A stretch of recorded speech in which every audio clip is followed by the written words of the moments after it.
Bien-aimés dans le Seigneur, merci de nous rejoindre sur la SMA Togo TV. À la victime pascale, chrétien, offrez le sacrifice de louange. L'agneau a racheté les brebis. Le Christ innocent a réconcilié l'homme pécheur avec le Père. Bienvenue dans cette émission spéciale qui vous plonge au cœur du mystère pascal, sommet de l'année liturgique chrétienne. Comment se prépare et se vit la veille pascale, cette nuit si particulière? Quel est le sens profond du cierge pascal, de l'octave de Pâques et de la cinquantaine pascale? Pour en parler, nous avons la joie d'accueillir le révérend père René Tétégan Bénissant, formateur au grand séminaire interdiocésain Saint-Jean-Paul de Dahomey et cérémoniaire de l'archidiocèse de Lomé.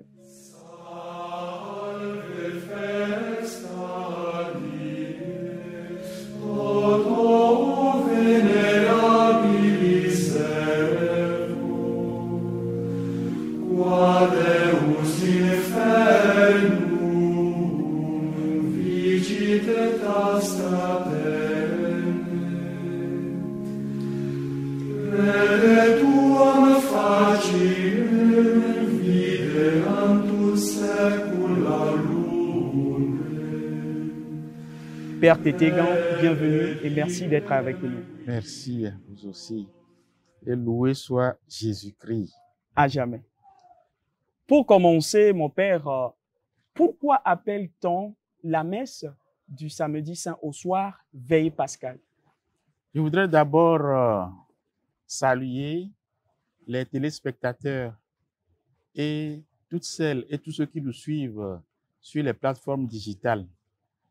À eux tous, nous professons notre foi en nous associant à eux, notre foi au Christ ressuscité. Le Christ est vraiment ressuscité. Sa lumière a resplendi sur le peuple racheté par son sang.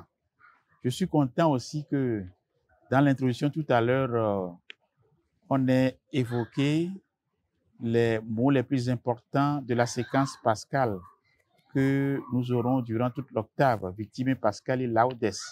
Et quelque part, Christus reconciliavit peccatores, le Christ a réconcilié les pécheurs. Pécheurs, nous le sommes depuis le sein de nos mères respectives. Et le Christ, qui a brisé les portes de l'enfer, vient nous arracher au pouvoir des ténèbres.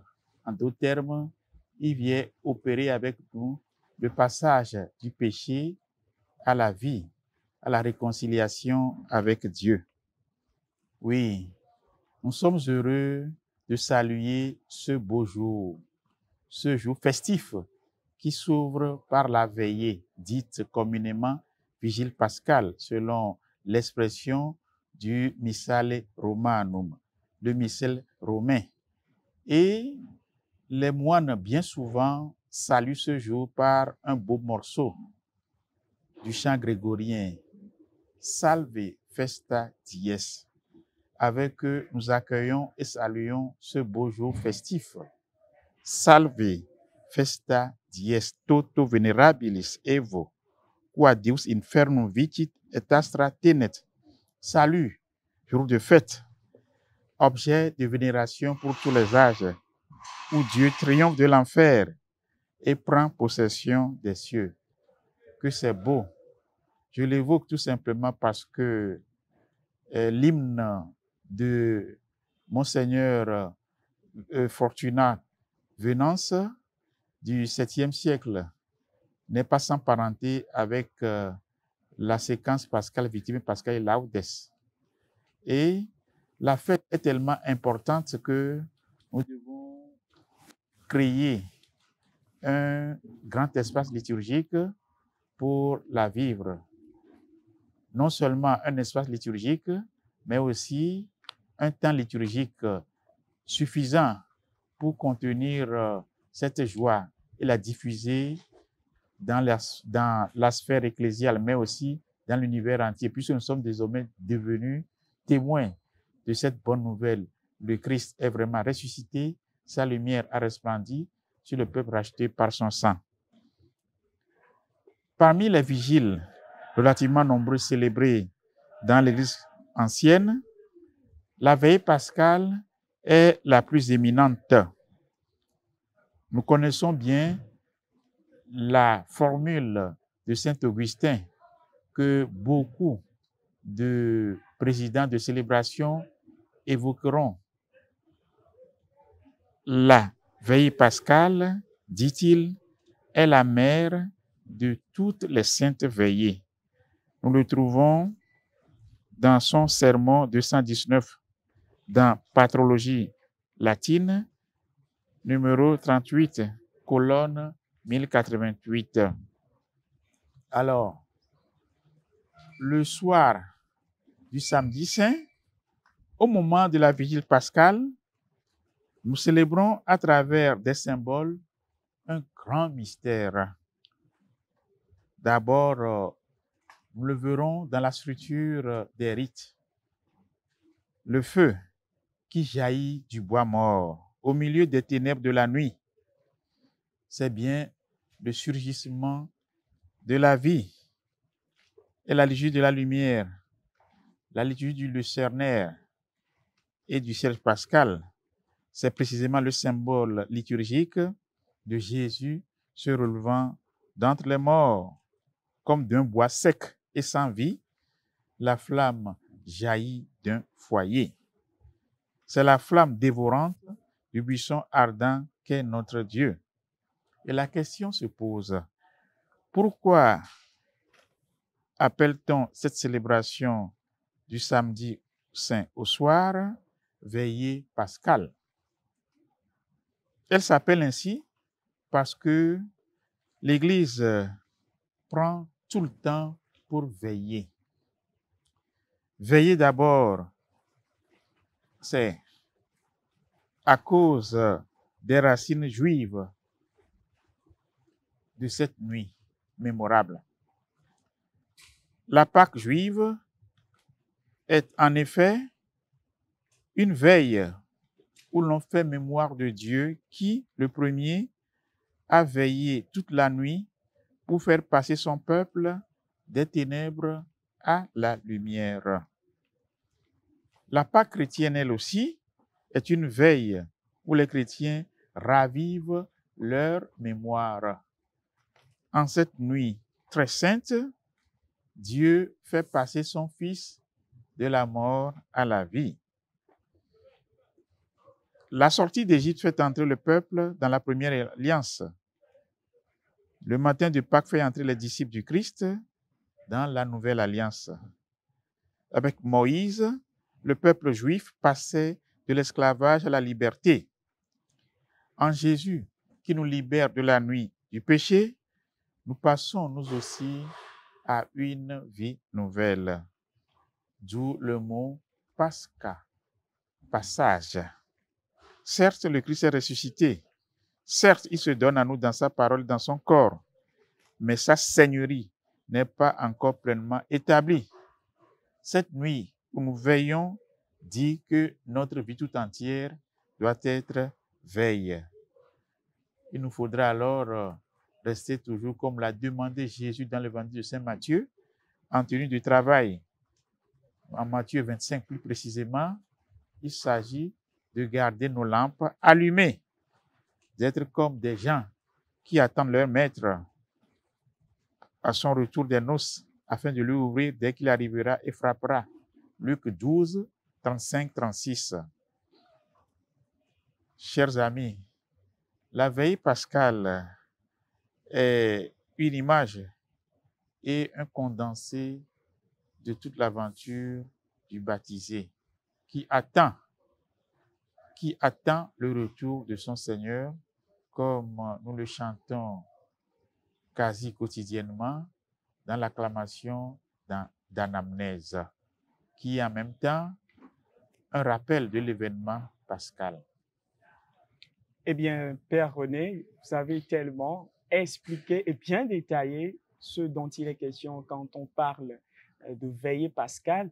Maintenant, nous voulons entrer dans le cœur de cette célébration pour apprendre, savoir réellement quelles sont les principales phases du déroulement de cette célébration et connaître leur signification symbolique, mais surtout savoir ce qu'il faut prévoir pour cette célébration. D'accord. D'abord, tout fidèle catholique, même les pascalisants qui n'apparaissent qu'en cette période, doivent avoir à l'idée, en venant prendre part à cette grande célébration, qu'elle est composée de 4 parties. D'abord, l'office de la lumière, qu'on appelle encore lucernaire. Ensuite, de la liturgie de la parole. Troisièmement, de la liturgie baptismale, puisque des catéchumènes ont été préparés sur beaucoup de paroisses pour accéder au sacrement de l'initiation chrétienne. Et enfin, nous avons la liturgie eucharistique. Voilà les 4 grandes articulations de cette célébration. Alors, nous savons aussi qu'une bonne célébration se prépare de façon concertée, du moins dans toute liturgie. D'où la nécessité de faire appel à tous les intervenants liturgiques pour que chacun sache ce qu'il doit faire, ce à quoi il doit s'en tenir. D'ailleurs, la Constitution sur la Sainte Liturgie, Sacrosanctum Concilium, demande à ce que chacun fasse rien que ce qui lui revient. C'est au numéro 22 de la Constitution. Alors, nous avons en dehors de cette Constitution conciliaire un autre document de référence dénommé le cérémonial des évêques. Nous allons y retourner au numéro 336. Qu'apprenons-nous au sujet des choses à prévoir pour une telle célébration? D'abord, pour la première partie, le lucernaire, où nous aurons à vivre le rite de bénédiction du nouveau feu. Il faut prévoir alors un bûcher à l'endroit du rassemblement du peuple hors de l'église. Il faut prévoir aussi le cierge pascal, cette grande colonne de cire que nous avons ici, sur le plateau. Vous voyez, le cierge pascal, la grande colonne de cire que nous avons sur notre plateau de fortune. 5 grains d'encens. J'en tiens déjà 2 dans mes mains. Ils seront incrustés dans le cierge. Nous y reviendrons en détail. Ce qu'il faut pour allumer le feu nouveau. Une boîte d'allumettes ou un briquet. Il faut prévoir aussi un stylet. Le voici. Un type de stylet. Souvent, nous prenons les ouvre-boîtes à lettres. Les ouvre-enveloppes là, c'est ce que je veux dire. Ou bien un simple couteau bien pointu. Tout ça, c'est à prévoir avant la messe. Une lampe pour éclairer les textes que doit lire le prêtre célébrant. Une lampe torche. Des cierges pour les participants à la veille. Ça veut dire que avant que chaque fidèle ou chaque catéchumène ne quitte sa maison pour arriver sur les lieux de célébration ou du rassemblement pour la bénédiction du feu, qu'il se munisse d'un cierge non encore allumé. C'est sur les lieux qu'on va l'allumer à partir de la flamme du cierge pascal qu'on va communiquer à tous les présents. Donc, chacun vient avec une bougie, des pincettes pour que le turiféraire prenne des charbons ardents dans le feu nouveau pour les mettre dans l'encensoir. Le turiféraire, c'est le servant d'hôtel, le ministre qui porte l'encensoir. L'encensoir, on l'appelle turiféraire.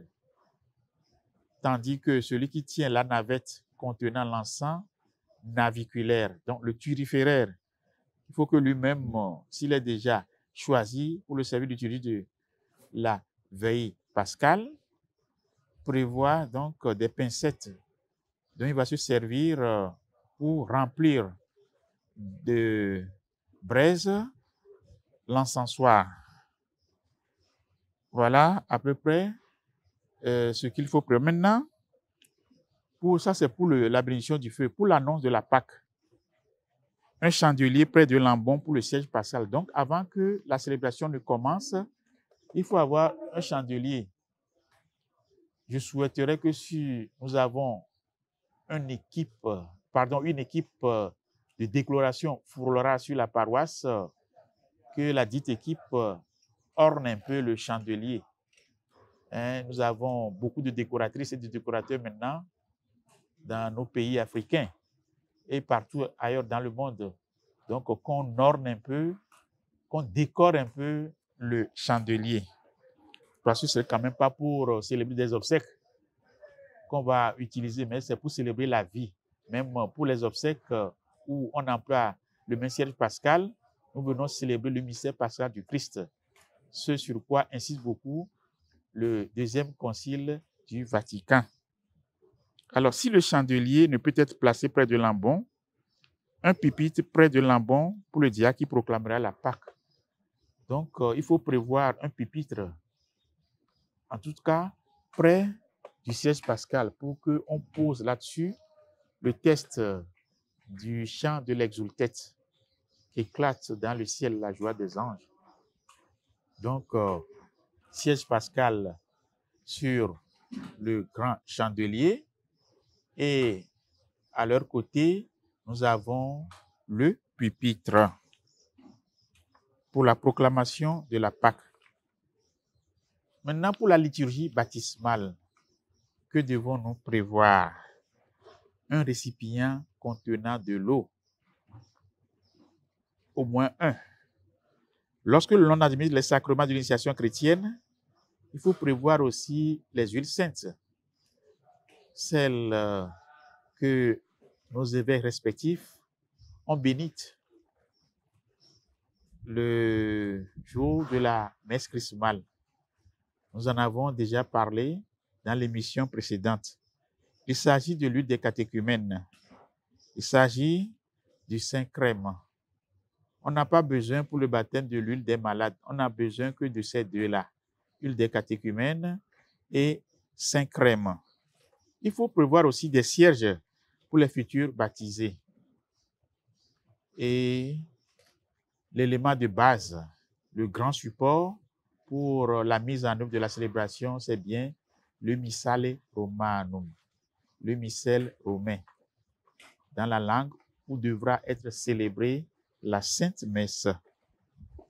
Et toutes les lumières de l'Église doivent être éteintes avant le démarrage de la célébration. Tous viennent se rassembler auprès du feu nouveau. Si nous avons des personnes à mobilité réduite ou des personnes âgées, nous prendrons soin de les installer déjà à l'église. Et quand bien même nous voudrions faire la procession avec tout le monde, ou si des gens de cette catégorie souhaiteraient faire la procession, nous ferons en sorte pour que nous ne les bousculions pas. Nous venons célébrer la vie. C'est une célébration liturgique qui demande beaucoup d'ordre, d'où la notion d'ars celebrandi. Voilà sommairement esquissé les éléments dont nous aurons besoin et leur utilité dans la liturgie de la Vigile pascale. Maintenant, le déroulement. Le déroulement, d'abord, nous allons nous appesantir en un premier temps sur l'office de la lumière, à savoir le lucernaire, la première partie, la bénédiction du feu et la préparation du cierge pascal.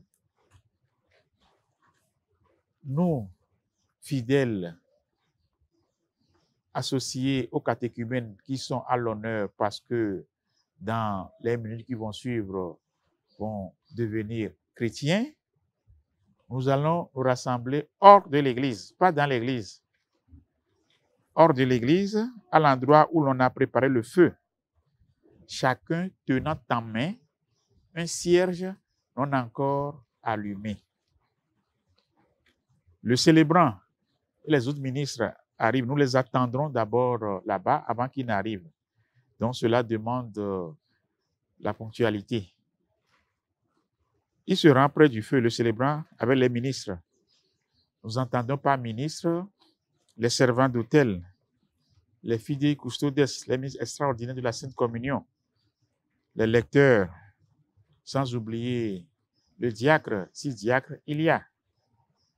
Bref, ceux qui sont en habit liturgique, dont l'un porte le cierge pascal. À défaut du diacre, un servant peut le porter ou un concélébrant. Ou sinon, le diacre porte le cierge pascal. Le cérémonial des évêques, notre document de référence, au numéro 338, précise qu'on ne porte ni croix de procession, ni luminaire. C'est-à-dire que, en venant au lieu du rassemblement, les servants d'autel ne s'y rendront pas avec la croix de procession. On n'en a pas besoin. Encore moins les cierges. Donc, ils ne viendront pas avec les cierges qui souvent entourent la croix de procession. Non. Le thuriféraire vient avec l'encensoir sans charbon. Parce que, nous l'avons déjà dit, on remplit l'encensoir avec le feu nouveau, les braises qui s'y dégageront. Là, c'est-à-dire sur le lieu de rassemblement pour la bénédiction du feu, le célébrant, dans un mot de salutation, s'adresse d'abord aux fidèles rassemblés pour veiller et prier en vue de commémorer le passage du Christ de la mort à la vie et de célébrer les sacrements qui font participer à la victoire du Christ. Tout à l'heure, au début, c'est exprès que j'ai rappelé le chant qui nous fait accueillir ce grand jour. Salve, festa dies toto venerabilis evo, qua Deus infernum vitit et astra tenet. Salut, jour de salut, jour de fête, objet de vénération pour tous les âges, où Dieu triomphe de l'enfer et prend possession des cieux. Dieu triomphe de l'enfer. Et comme je le disais tantôt, c'est le chant de procession dans beaucoup de monastères, le jour de Pâques, avant de prendre l'introïte, résurrexi, résurrexi, avant de prendre l'introïte. Quand approche le temps de l'encensement, on entre avec ces mots de salutation de ce grand jour que nous accueillons dans la foi, où la mort a été vaincue par la vie. On bénit d'abord le feu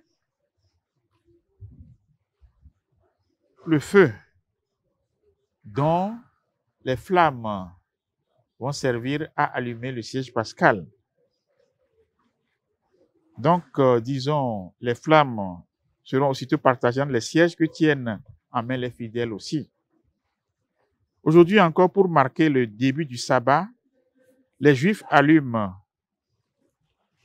une lampe pour célébrer Dieu qui est source de toute lumière et qui est la lumière de son peuple. Au lieu de la veillée pascale, le feu nouveau jaillit. Au seuil de la veillée pascale, le feu nouveau jaillit dans les ténèbres et les chrétiens y allument le cierge pascal dont la flamme se répand de proche en proche. Lumière du Christ, nous rendons grâce à Dieu. Dirons-nous, quand s'ébranlera la procession et que dominera le cierge allumé porté par le diacre ou le ministre qui aurait été choisi. Un peu d'historique. Depuis ses origines, vers le 5e siècle, la veillée pascale s'ouvre en pleine nuit par une célébration de la lumière. Le mystère de notre salut, victoire de la lumière divine sur les ténèbres du péché. En cette nuit, jaillit des ténèbres la lumière du Christ ressuscité, vainqueur du péché et de la mort. Au feu nouveau est allumé le cierge pascal, symbole du Christ relevé d'entre les morts. Sa flamme est ensuite transmise au siège des participants qui, à sa suite, entrent en procession dans l'Église. Comment se passe au juste la bénédiction du feu nouveau allumé dans la cour de l'Église? C'est d'ailleurs le premier rite auquel procède le célébrant. Ajouté à cela, nous avons la préparation du siège pascal. Pour le feu nouveau, la prière d'introduction de la bénédiction en indique la portée symbolique. Écoutons plutôt. Seigneur Dieu, par ton Fils, tu as apporté à tes fidèles le feu de ta splendeur. Sanctifie ce feu nouveau. Accorde-nous durant cette fête pascale d'être enflammés d'un si grand désir du ciel que nous puissions parvenir avec un cœur pur aux fêtes de l'éternelle lumière. Par le Christ notre Seigneur. Rappelons-nous que pendant le carême aussi, dans la 5e semaine, nous avions connu une collecte, une oraison qui n'est pas sans parenté avec la prière de bénédiction du feu nouveau. Parvenir aux fêtes qui approchent avec un cœur purifié. Le feu allumé qui dissipe les ténèbres de la nuit est donc conçu comme le symbole de cette lumière qui émane du Christ. Lumen de lumine, lumière née de la lumière, qui nous enflamme du désir du ciel, qui nous éclaire, qui nous purifie sur le chemin qui mène au royaume de l'éternelle lumière. Bien entendu, ce rite demande à être mis en rapport avec le baptême, qui est le sacrement par excellence de l'illumination. Après la bénédiction du feu, suit le rite de préparation du cierge pascal. Je vais faire une petite démonstration. Alors, chaque année, au début de la vigile pascale, la liturgie prévoit ce que le missel romain nomme la préparation du cierge pascal. De quoi s'agit-il au juste? La préparation, ce n'est pas que c'est là-bas qu'on va préparer la cire, fondre les coulures de cire pour en faire cette colonne. Non, la colonne de cire est déjà prête. Mais comment la garnir? C'est ça la préparation. Il s'agit donc concrètement des rites particuliers façonnant le nouveau cierge pascal. À l'aide donc d'un stylet, le prêtre qui préside la visite pratique sur le siège encore éteint des inscriptions en l'incisant. Mais comment? Il retrace les signes déjà inscrits sur la croix. Vous voyez, nous avons déjà la croix ici.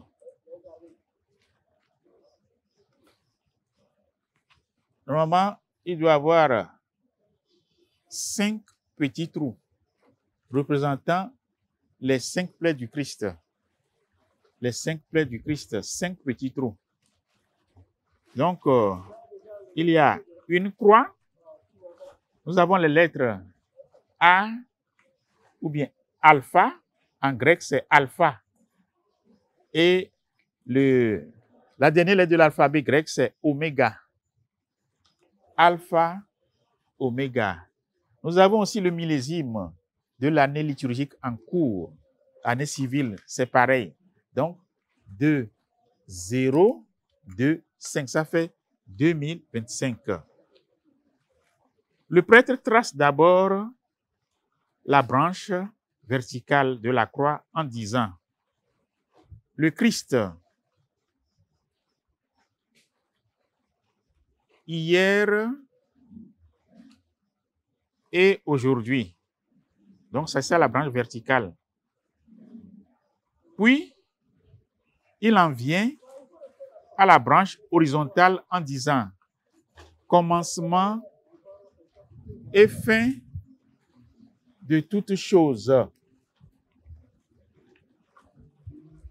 Il trace ensuite, en les citant, les lettres de l'alphabet grec, la première et la dernière, telles que nous venons de les citer. Donc, alpha, oméga, tout se fait avec le stylet. Respectivement donc, au-dessus de la croix et au-dessous. Il continue en inscrivant de part et d'autre de la croix les 4 chiffres du millésime de l'année 2025 en prononçant les paroles que voici. Suivez bien, chers téléspectateurs. Il va d'abord au premier chiffre, le 2, en prononçant ces paroles. À lui, le temps et l'éternité.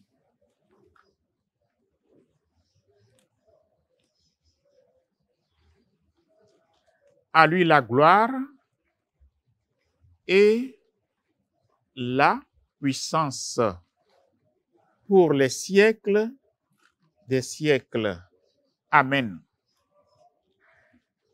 Cela fait, le prêtre dépose le stylet sur la table qui est préparée à côté du siège pascal.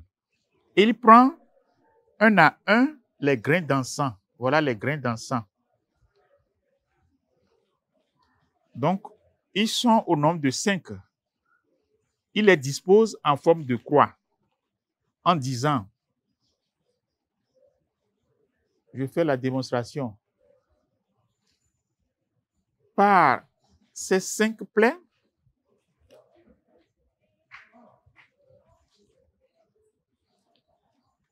ces plaies glorieuses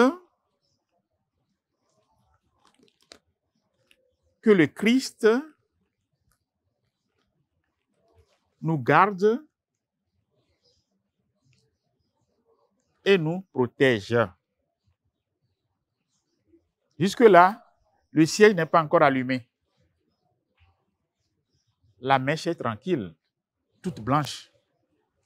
C'est seulement ensuite que le prêtre allume le siège pascal avec une flamme provenant du feu nouveau et non d'une autre source.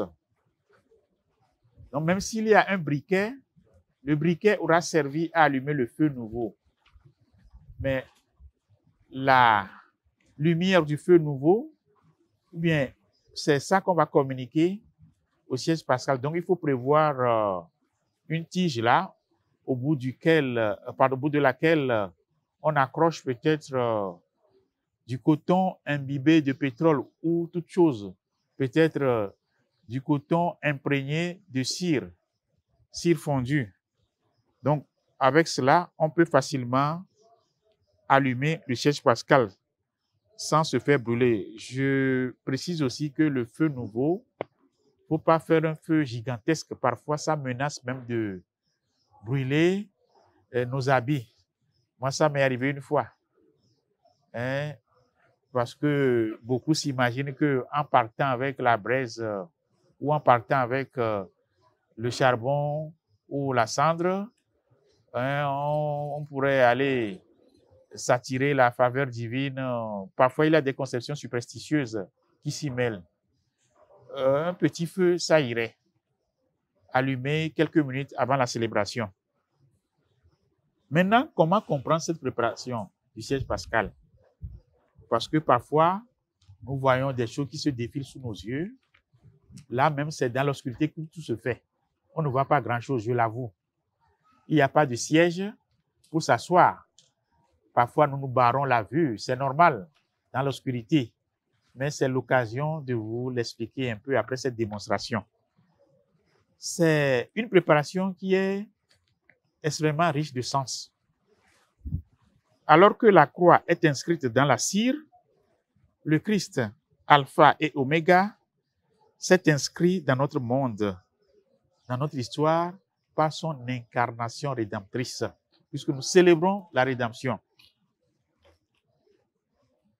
La deuxième préface de la Nativité du Seigneur dit quelque part ceci. Celui qui par nature est invisible s'est rendu visible en notre chair. Engendré avant le temps, il entre dans le cours du temps. Fin de citation. C'est extrait de la deuxième préface du temps de Noël. Donc le Christ, l'inscription du Christ dans le temps, dans notre histoire. De la même manière que la liturgie aussi s'inscrit dans le temps et dans l'espace.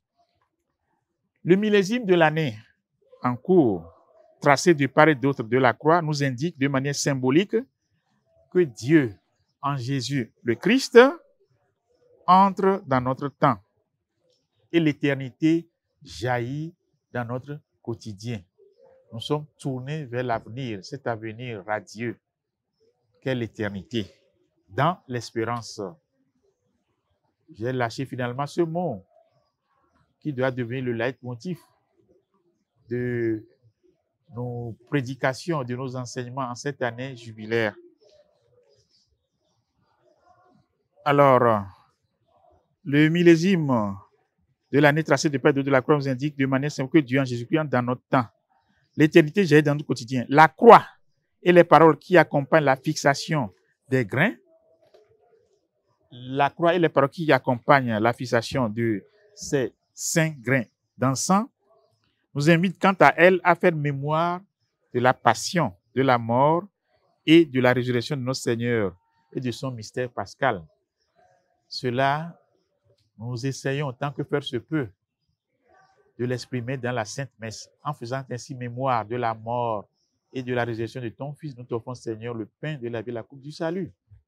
Juste après l'acclamation d'anamnèse, pour ne citer que l'exemple de la deuxième prière eucharistique.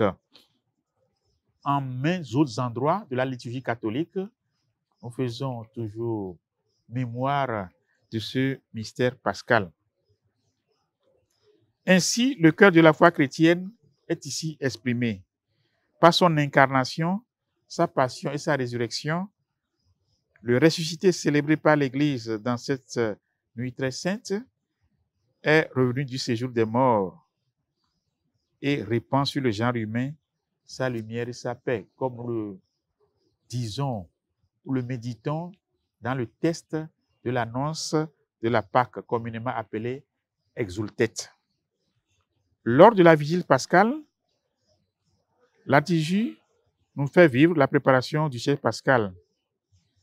Donc, l'histoire de notre salut, le temps de notre salut, sont ainsi tracés dans la cire. Création, incarnation, mort et résurrection prennent vie à nos yeux dans l'aujourd'hui de cette nuit mémorable.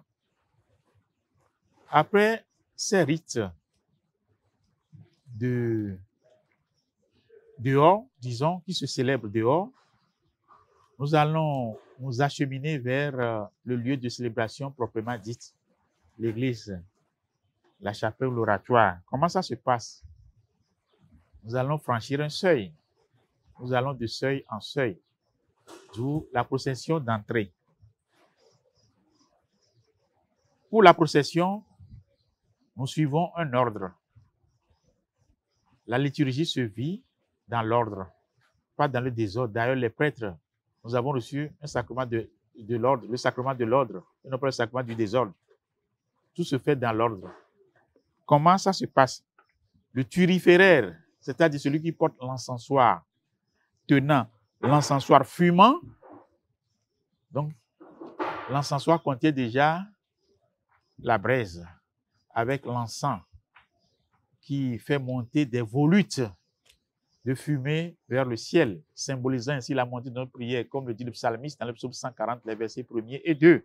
Donc, l'encensoir fumant, le thuriféraire, le tenant en main, marche devant le diacre ou un autre ministre qui porte le siège pascal. Donc, on a le thuriféraire avec l'encensoir fumant, derrière lui, immédiatement derrière lui, le diacre avec le cierge allumé. Personne ne bouge encore. Personne. Après, ces deux-là viennent le prêtre avec les autres ministres et le peuple qui porte en main leur siège éteint. Nos sièges ne sont pas encore allumés. Nous avons encore nos sièges dans nos mains pour la procession. On nous dira quand il faudrait allumer. Lumière du Christ ou Lumen Christi, ces deux mots, nous les prononcerons en les chantant à 3 stations différentes. À la porte ou un peu à l'intérieur, au milieu de la nef et devant l'autel.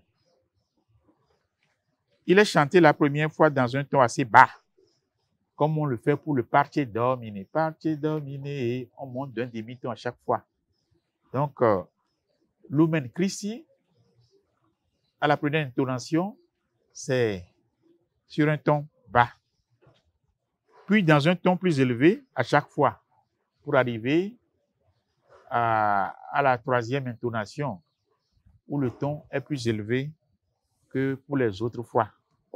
S'il y a un diacre, c'est lui qui porte le siège pascal, nous l'avons dit, et qui chante. Ou bien, s'il n'y a pas de diacre, un prêtre concélébrant, même un servant d'hôtel peut porter le siège pascal. Maintenant, les arrêts qui se feront après avoir franchi le seuil de l'église, de la porte. À la porte de l'église, le diacre se tenant debout et élevant le cierge chante « Lumière du Christ, Lumen Christi ». À quoi nous répondons « Deo gratias ». Lumen Christi, Deo gratias. Le peuple répond « Nous rendons grâce à Dieu ». C'est ça. Donc, quand le diacre arrive à la porte de l'église, tout le monde est derrière lui, sauf le thyriféraire qui est devant. Il se retourne vers le peuple pour entonner Lumen Christi. Tout le monde répond Deo gratias. C'est alors que le prêtre allume son cierge à la flamme du siège pascal. Donc, c'est à l'entrée de l'église. On franchit le seuil de l'église avec le cierge allumé. Le prêtre sera le premier à allumer son cierge. Ensuite, le diacre, celui qui porte le siège, avance au milieu de l'église et tenant debout. Et se tenant debout, il est le siège, s'arrête et chante à nouveau. Lumen Christi, avec un ton un peu plus élevé. À quoi le peuple répond, Deo gratias, lumière du Christ, nous rendons grâce à Dieu. C'est à ce second, Deo gratias, où nous rendons grâce à Dieu, qu'on allume les cierges de tous les fidèles à la flamme qui provient du cierge pascal. On fera attention à ne pas brûler nos habits. On fera attention aux personnes âgées dans le mouvement d'entrée à l'église. J'ai bien dit, pas de bousculade, pas de précipitation. Même si nous ne trouvons pas de place à l'église, la foi qui nous anime nous dit que depuis le coin où nous nous retrouverons, même dehors, nous obtiendrons les mêmes grâces que ceux qui sont à l'église. Peut-être en nous précipitant pour être à l'intérieur, nous aurons offensé le Seigneur et gâcherons certaines occasions de grâce. Ne nous précipitons pas. Si nous avons la foi, restons à la place qui nous sera assignée ou qui sera dégagée pour ceux qui seront derrière ou au milieu. Ça dépend. Donc, c'est le prêtre seul qui allume quand on franchit le seuil de l'église. C'est au milieu, à la 2e intonation de Lumen Christi, qu'on allume les cierges de tous les participants. Alors, il reste encore une fois le Lumen Christi. Lorsque le diacre arrive devant l'autel, il se tient debout, cette fois-ci encore, comme par le passé, tourné vers le peuple, toujours tourné vers le peuple, pas vers l'autel. Il élève le cierge délicatement et chante une dernière fois. Lumen Christi, Deo gratias. Ça peut se faire en langue vernaculaire aussi, rien ne l'interdit. Et le peuple répond une dernière fois, nous rendons grâce à Dieu, Deo gratias.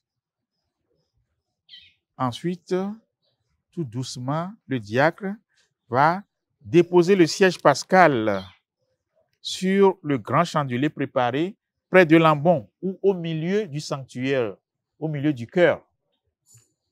Donc, ça veut dire que le chandelier attendait déjà là-bas, bien décoré, richement décoré. Alors, on allume toutes les lampes de l'église. Les les ampoules de l'église, c'est alors qu'on les allume. Excepté les cierges de l'autel. On n'allume pas encore les cierges de l'autel. Les lampes, les bougies de l'autel, on ne les allume pas encore. Le missel romain revient là-dessus. Le missel romain, retraduit en 2021, à la page 210, numéro 17. Lorsqu'il parvient à l'autel, le prêtre se rend, lui, à son siège. Il donne son cierge à un servant, puisqu'il doit utiliser ses deux mains. Il peut avoir le cierge à la main et encore bouger, tenir le missel, faire d'autres mouvements, d'autres actions liturgiques. Donc, il donne son cierge à un servant, il impose l'encens, comme à l'évangile de la messe. Il impose l'encens. Le diacre se présente au prêtre en demandant la bénédiction avant d'aller chanter les octets. Si ce n'est pas un diacre, on ne demande pas la bénédiction. Seul le diacre vient demander la bénédiction comme on fait pour l'évangile.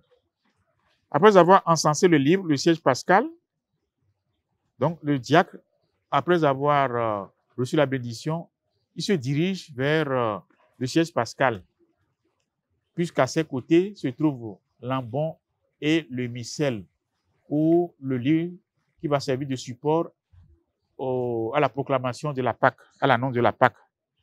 Il encense le livre et le cierge. Voilà. Après quoi, il chante. Donc, il chante l'annonce de la Pâque. Tandis que le célébrant gagne le lieu d'où il préside l'assemblée, on place le siège pascal allumé déjà fait. Alors, le chant de l'exultet, qui est l'annonce de la Pâque. Le mot exultet, on l'entend bien souvent, hein, exultet, exultet, exultet, yam angelica, yam angelica. Le mot exultet est le subjonctif présent du verbe latin exultare, qui signifie, exulter, se réjouir. Nous connaissons ce mot dans le Magnificat de la Vierge Marie. Se réjouir vivement. L'exultet est l'annonce solennelle de la Pâque, chantée par le diacre au début de la vigile. Il conclut la première partie de la veillée pascale, qui célèbre la lumière du Christ ressuscité. Qu'exulte la foule des anges dans les cieux. Tel est l'exorde de cette grande pièce qui est un condensé lyrique de tout le mystère pascal et de toute la joie dont il est la source. Elle date au moins du IVe siècle. Comment se structure-t-elle, cet hymne? Après une introduction où le diacre laisse déborder son allégresse en notre nom à nous tous, vient un dialogue qui est celui de la préface à la messe. Le Seigneur soit avec vous, élevons notre cœur, rendons grâce au Seigneur notre Dieu. Nous connaissons ça. On peut le chanter en langue vernaculaire aussi, ou bien en latin. Si c'est un laïc qui chante, il ne dit pas ce dialogue-là. Il n'invite pas les gens en disant le Seigneur soit avec vous, élevons notre cœur, etc. Pendant tout le chant de l'exultet, on garde en main son cierge allumé. Chacun tient son cierge allumé pendant le chant de l'exultet. Et l'on fait sienne l'exultation du diacre, ce qu'exprime l'amen final. C'est-à-dire notre ratification sera l'amen final. Per Dominum nostrum Iesum Christum filium tuum, qui te conviertere Spiritus Sancti Deus, per omnia saecula saeculorum. Amen. C'est alors que nous aurons ratifié cette extériorisation de notre allégresse, de la joie pascale. Voici le jour que fit le Seigneur, qui soit pour un jour de fête et de joie. Voilà une des constantes que nous retrouvons durant toute l'octave pascale. Le missel romain propose une forme longue et une forme brève de cette grande cantillation. Des versions musicales le ponctuent parfois d'un refrain. Quand on en prend une version autre que la latine, sa traduction littérale, par exemple, qu'éclate dans le ciel la joie des anges, et nous connaissons le refrain. Nous te louons, splendeur du Père Jésus, Fils de Dieu. Nous adressons nos félicitations à ses confrères prêtres ou à ces fidèles laïcs qui ont réussi à composer ou à traduire tout cela dans nos langues et à la sortir d'une belle mélodie. Comme annonce de la résurrection, l'Église l'entoure des mêmes honneurs que l'Évangile. C'est pour ça qu'il y a eu d'abord la bénédiction reçue par le diacre du prêtre et ensuite l'encensement. L'appel à la joie s'adresse aux anges qui peuplent les régions célestes.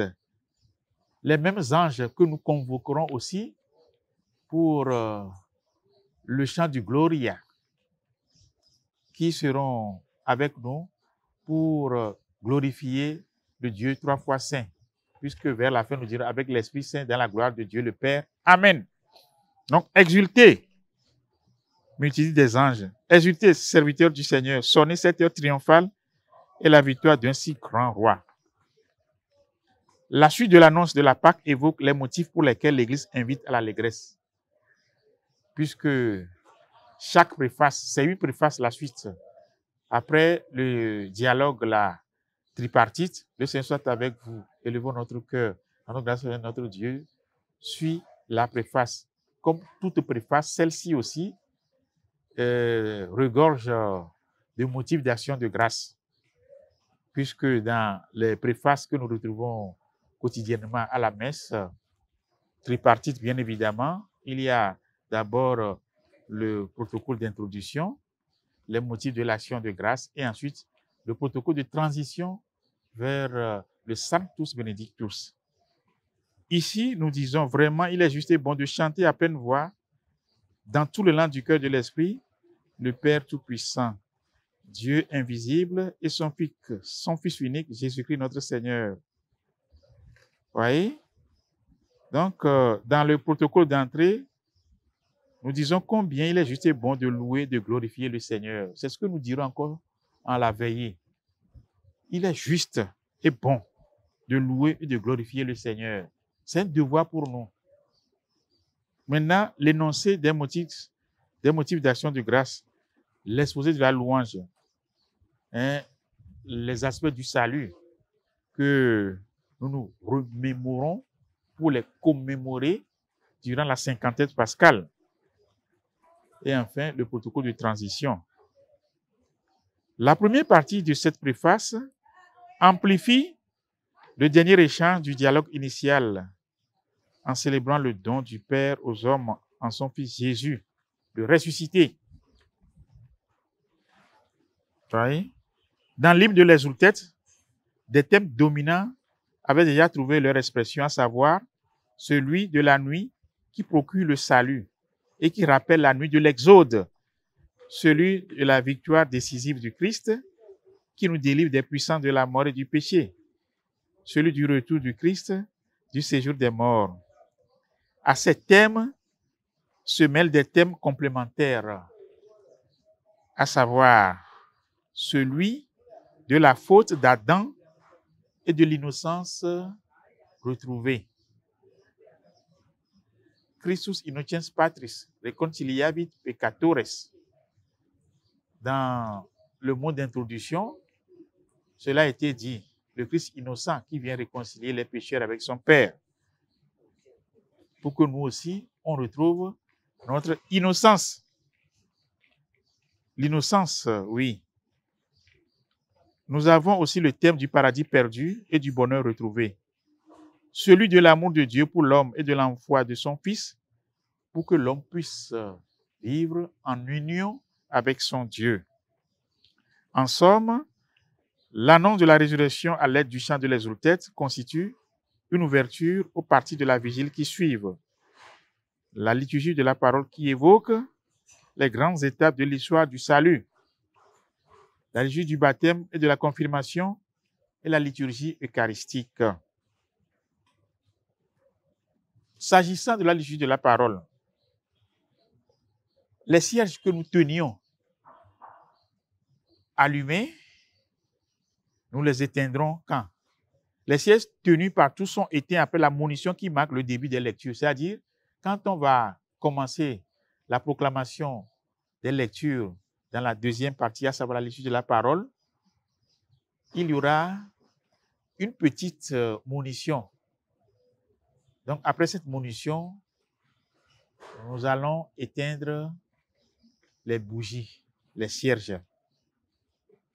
Ces cierges individuels seront rallumés quand? Ils seront rallumés pour le rite de rénovation des promesses baptismales. Dans le missel romain de 2021, page 226 au numéro 31, nous lisons: après la dernière lecture de l'Ancien Testament, son psaume responsoriel, son oraison, on allume les cierges de l'autel. Le prêtre entonne le Gloria. Donc, après la dernière lecture de l'Ancien Testament, ce n'est qu'alors qu'on allume les bougies de l'autel. Retenons bien cela. Les bougies de l'autel seront allumées après la dernière de cette lecture de l'Ancien Testament, puisqu'elles sont au choix.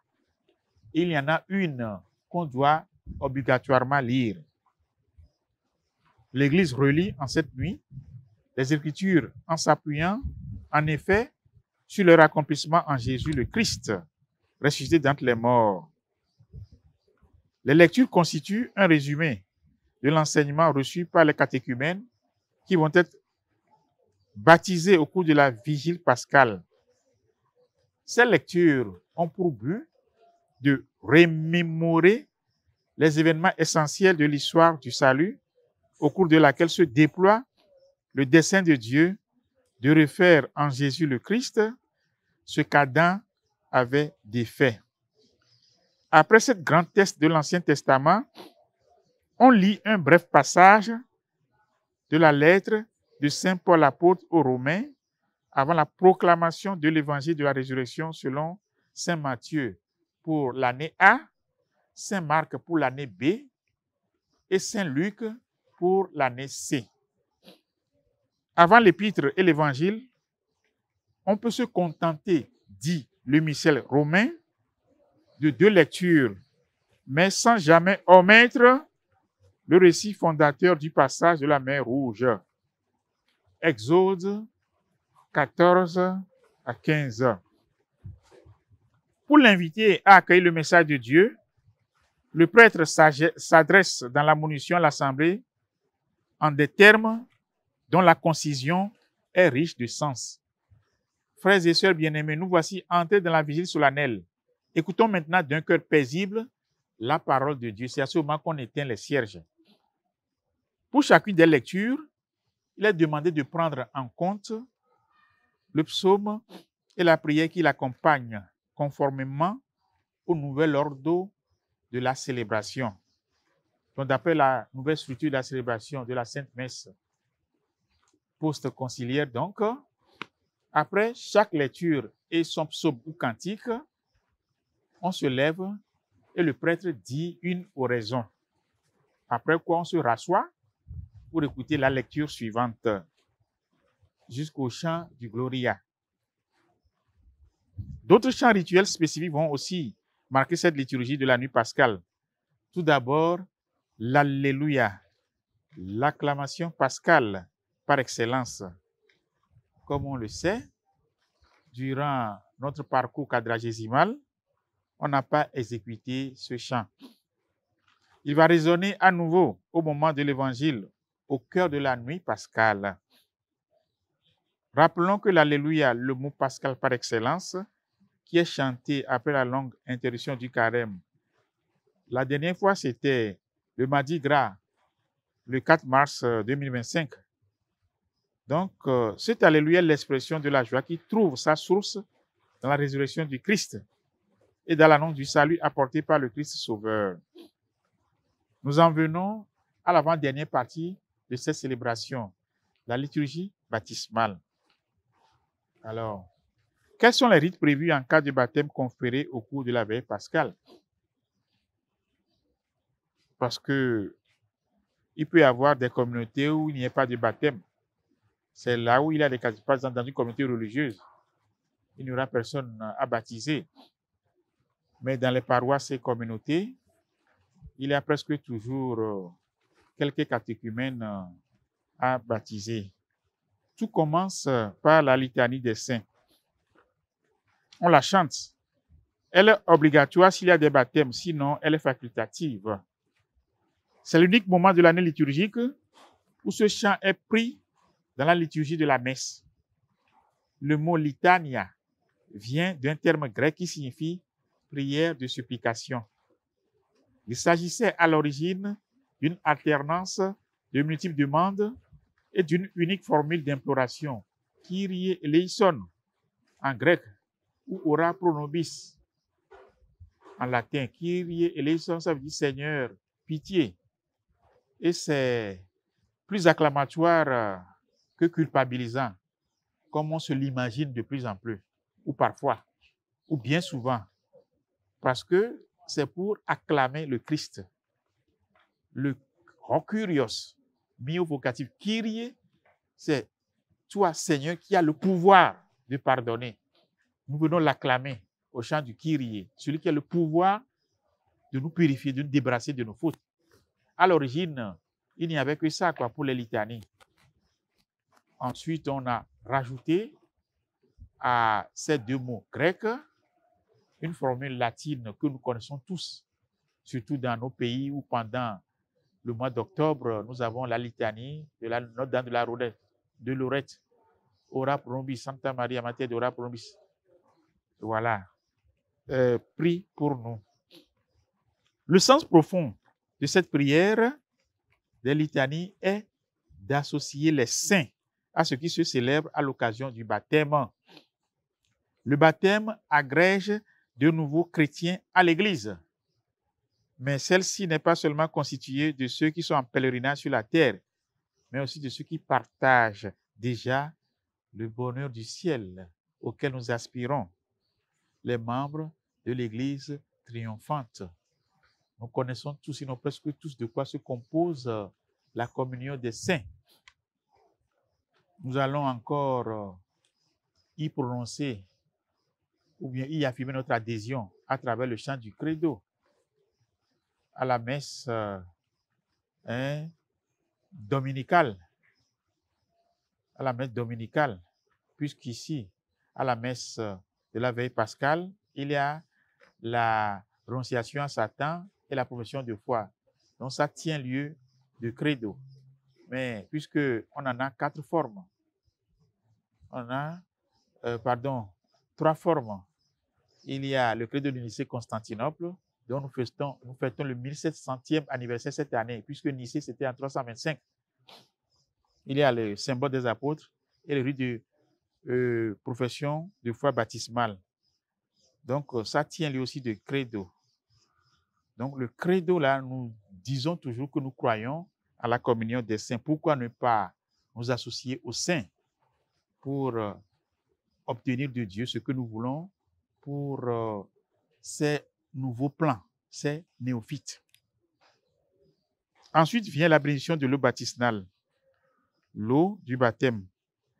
La prière proposée par le rituel pour une telle bénédiction rappelle des événements de l'histoire du salut pour lesquels l'eau a joué son rôle. Dès les débuts du monde, l'Esprit de Dieu planait sur les eaux pour qu'elles reçoivent en germe la force sanctifiante. Les flots du déluge annoncent le baptême qui fait revivre. Les flots de la mer Rouge se sont séparés pour que les Hébreux puissent être délivrés de la servitude qui pesait sur eux. Baptisé dans les eaux du Jourdain, Jésus a reçu l'onction de l'Esprit Saint. Lorsque Jésus était en croix, de son côté ouvert par le coup de lance, s'écoulèrent du sang et de l'eau. À ses disciples, il donna la consigne d'aller enseigner et de baptiser toutes les nations, et cela au nom des personnes de la divine Trinité. Après ces rappels, le prêtre célébrant formule la demande que cette eau reçoive de l'Esprit Saint la grâce de ton Fils unique, afin que, par le sacrement du baptême, l'homme créé à ton image soit lavé de toutes les souillures de sa condition ancienne et renaisse de l'eau et de l'Esprit pour la vie nouvelle d'enfant de Dieu. Puis vient le rite du baptême qui sera suivi de celui de la confirmation. Rappelons que le baptême et la confirmation sont très liés. Du milieu du 2e au 6e siècle, les catéchumènes étaient baptisés, confirmés et eucharistiés dans la même célébration en présence de l'évêque. C'est en référence à l'esprit et à l'Église concrète que s'est constituée au début du christianisme la finalité du baptême, de la confirmation. Et c'est pour maintenir ces deux références que l'Occident a conservé le signe liturgique de l'évêque dans la célébration du sacrement. Progressivement, à partir du 6e siècle, l'Église baptisait de plus en plus d'enfants. Les demandes de baptême augmentant, l'évêque ministre ordinaire du baptême n'avait matériellement plus la possibilité de satisfaire toutes les demandes. À partir de l'époque carolingienne, Charlemagne donc, les prêtres étaient autorisés aussi à baptiser dans leur paroisse. Mais afin de garder la dimension ecclésiale du baptême signifiée par le ministère de l'évêque, la confirmation ne se vivait plus simultanément. Elle est séparée du baptême et se vit ultérieurement lorsque l'évêque passe dans les paroisses. Mais aujourd'hui, pour les adultes, le prêtre peut passer directement à la confirmation. Et ensuite vient le renouvellement des promesses baptismales. Renouvellement d'abord de la renonciation à Satan et de la profession de foi des fidèles présents. Donc, une fois que la célébration du baptême et de la confirmation, cette célébration est achevée, ou s'il n'y en a pas, immédiatement après la bénédiction de l'eau, tout le peuple renouvelle sa profession de foi baptismale. Tous debout tiennent leur cierge allumé. Cette fois-ci encore, à partir du cierge pascal, avec le concours des enfants de chœur, des servants d'autel. La formule d'introduction à ce rite rappelle aux fidèles présents leur propre baptême qui les a fait participer à la mort et la résurrection du Christ. Et elle précise, c'est pourquoi, après avoir terminé l'entraînement du carême, renouvelons les promesses faites au moment de notre baptême, quand nous avons renoncé à Satan et à ses œuvres et promis de servir Dieu dans la Sainte Église catholique. Fin de citation. Retenons aussi le chant de l'aspersion après la prière conclusive. À la fin de la liturgie baptismale, le prêtre asperge l'assemblée avec l'eau qu'il vient de bénir. Le chant traditionnel est « J'ai vu l'eau vive, j'ai vu l'eau vive, j'ai vu l'eau vive jaillissant du cœur du Christ, alléluia ». La version latine, c'est « Vidi aquam ». On peut aussi prendre un autre chant d'aspersion, par exemple une source d'eau vive ou tout autre chant qui n'est pas sans parenté avec le Vidi aquam dans nos langues vernaculaires. Le choix de ce chant pour accompagner le rite de l'aspersion sera aussi celui pour accompagner ce même rite en lieu et place de l'acte pénitentiel au cours de tous les dimanches du temps pascal. On ne dit plus le credo après ce rite. Et on passe ensuite à la liturgie eucharistique, sommet de la veille pascale. Elle s'ouvre par une préface qui, en quelques mots, dit l'essentiel du mystère pascal. Pour les néophytes, c'est-à-dire les nouveaux baptisés, la veille pascale signifie aussi accès au sacrement de l'Eucharistie. Au cours de cette dernière partie de la veillée, ils participent de plein droit à la célébration eucharistique, lors de laquelle ils sont admis à la table sainte, recevant ainsi le corps et le sang du Christ. En principe, la communion à la messe de la veille pascale est donnée exclusivement avec des hosties consacrées à cette messe. Mais s'il en reste encore pour les pré-sanctifiés, c'est-à-dire les hosties qui ont été consacrées en grand nombre le jeudi saint, pour servir le vendredi saint à l'office de la Passion, qui n'est pas une messe. parce qu'il n'y a pas eu de transubstantiation, il n'y a pas eu de consécration du pain et du vin. Donc ces hosties-là, sûrement qu'il en restera encore quelques-unes. On ira chercher la réserve eucharistique. Il y aura en plus grand nombre des hosties consacrées à cette messe pour notre nourriture spirituelle de ce jour-là. La préface vient en appui. Il est dit quelque part dedans que le Christ est l'agneau véritable qui a enlevé les péchés du monde. En mourant, il a détruit notre mort. Plus loin, c'est pourquoi la joie pascale rayonne par tout l'univers. La terre entière exulte. Les puissants d'en haut et les anges dans le ciel chantent sans fin l'hymne de ta gloire. Il s'agit de louer le Seigneur, mais plus encore de le glorifier. En effet, en ce dimanche qui célèbre la fête des fêtes, ouvert déjà par la vigile pascale et prolongé par toute l'octave, nous proclamons que le Christ, notre Pâque, a été immolé. Ainsi, nous ne pouvons que faire monter notre louange et notre action de grâce pour la merveille qu'il a faite. Lui, l'agneau véritable qui a enlevé les péchés du monde. En mourant, il a détruit notre mort. En ressuscitant, il nous a rendu la vie. Tout le mystère pascal est exprimé en ces quelques mots. Nous ne cesserons de le chanter tout au long du temps pascal, tout au long de ce grand dimanche qui dure 50 jours, et bien tout au long de l'année, lorsque le dimanche jour où, chaque semaine, nous célébrons la mort et la résurrection du Seigneur, comme nous le disons au début de la période eucharistique. Comme pour celle des 5 préfaces prévues par le mystère romain pour ce temps liturgique, la finale est différente de la conclusion habituelle des préfaces. Comment se présente-t-elle cette finale des préfaces-là? C'est pourquoi la joie pascale rayonne par tout l'univers. La terre entière exulte. Fin de citation. La veille pascale s'achève par une bénédiction solennelle qui, en écho à la préface, invite les baptisés à vivre en ressuscité dans leur existence de chaque jour. Voilà, développé en long et à large, la structure de ce mystère que nous allons vivre en la vigile pascale et qui se prolonge durant les jours qui vont suivre. Merci également à vous, Père René Tétégan. Ma question maintenant, c'est est-ce que vous auriez des suggestions à soumettre à tous ceux qui nous suivent pour cette messe de la veille pascale?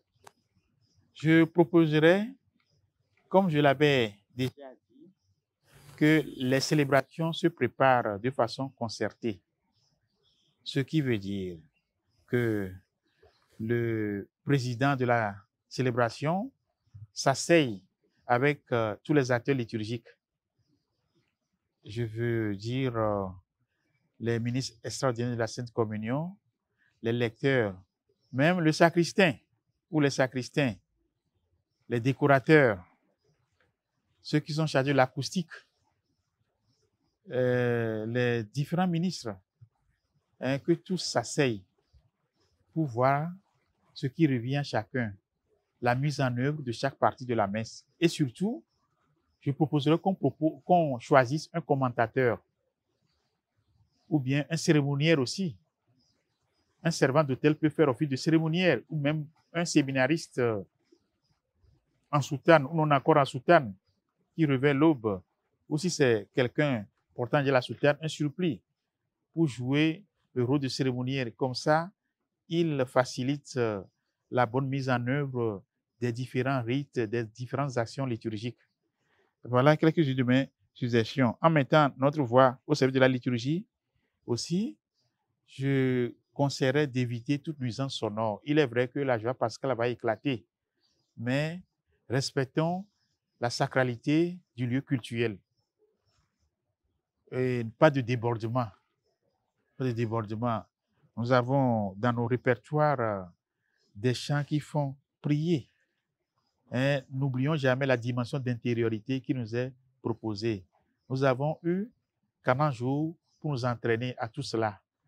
Parce que le temps de carême, ce n'est pas du pur formalisme. sinon nous allons rejoindre le parti des pharisiens. Après, on laisse tomber toute l'éducation, tout l'entraînement auquel nous avons été soumis. Saint Paul a déjà dit aux Corinthiens, nous avons un morceau de cette épître-là que nous prenons les dimanches midi du temps de carême pour l'heure médiane. Comme des coureurs qui s'entraînent, nous aussi, on s'entraîne, mais pour une couronne impérissable. Donc, après l'entraînement, on ne revient pas à la médiocrité, mais on s'entraîne pour être bien préparé physiquement afin d'affronter l'adversaire. On s'entraîne pour mieux vivre sa vie. Donc, que les acquis qui, en d'autres termes, se veulent des grâces obtenues pendant ce temps quadragésimal ne partent pas à l'eau. Donc, à l'Église, soyons sages. C'est un lieu de spiritualité, un haut lieu de spiritualité. Donc, venons, gardons le silence du samedi saint jusqu'à l'ouverture du temps pascal, qui ne tardera pas. Merci. Merci à vous, Père, pour ces éclairages lumineux sur le mystère pascal.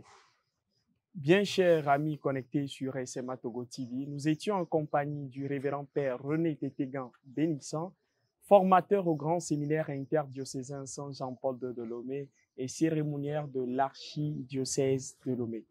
Chers internautes, la résurrection n'est pas un événement du passé, mais celui du présent, celui de tous les jours.